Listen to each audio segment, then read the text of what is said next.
В фондах нашего музея появился новый экспонат. Это инсталляция «Тимир Булат», которую выполнили из остатков упавшей конструкции на выставке «Экспо». Художники группы «Кадмий Кызыл» просто вдохнули жизнь в груду металла, в груду алюминия и оцинкованного листа и нарекли его «Тимир Булат». А далее последовал долгий путь нашего героя, начиная с галереи Алум Арт, магазина одежды Бутик Итальяна, историко-краеведческого музея, и сегодня эта инсталляция наша. Каждая встреча с ним дарит незабываемые эмоции, и он заставляет размышлять на очень интересные и странные темы о том, откуда он произошел, как он появился.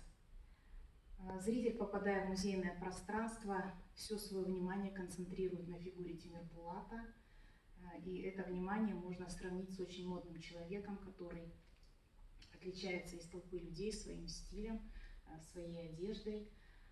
То есть он современный, стильный, модный, и помимо этого его силуэт дает отсылки к античной скульптуре, которая отличалась красотой физического тела, силой и мощью. Дает отсылки к классицизму.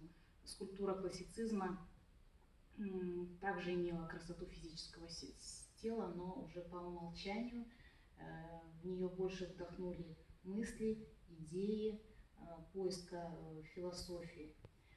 И также он остается современным искусством, потому что это инсталляция, и напоминает загадочного фехтовальщика, чьего лица мы не можем видеть. Мода существовала во все времена. Мода не только на одежду, но и на манеры, на интерьер. И она циклична, имеет свои закономерности. Это рождение идеи, ее пик и затем ее забвение. Но есть такие элементы, которые не забываются. Они могут существовать еще на долгие столетия, их используют и в современном костюме. И самый яркий тому пример – это рыцарь и его доспехи. Безусловно, что костюм рыцаря – это только для боя с противником. Но и без боя костюм символизирует уже не одно столетие храбрость, отвагу и множество качеств, которые восхищают женщин и в сегодняшние дни. Это галантность, знаки внимания, тяга к романтике, умение владеть собой. А сформировались они в те времена, когда действовал рыцарский кодекс чести.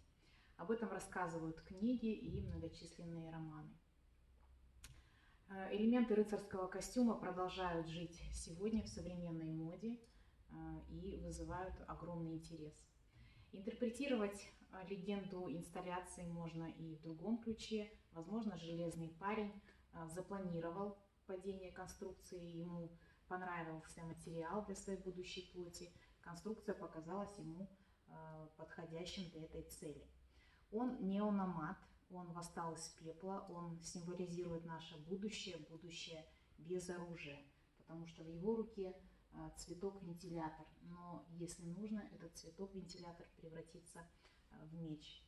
Мужчину делает мужчиной не искусство убивать и воевать, а ответственность за родину, за тех, кто нуждается в его помощи.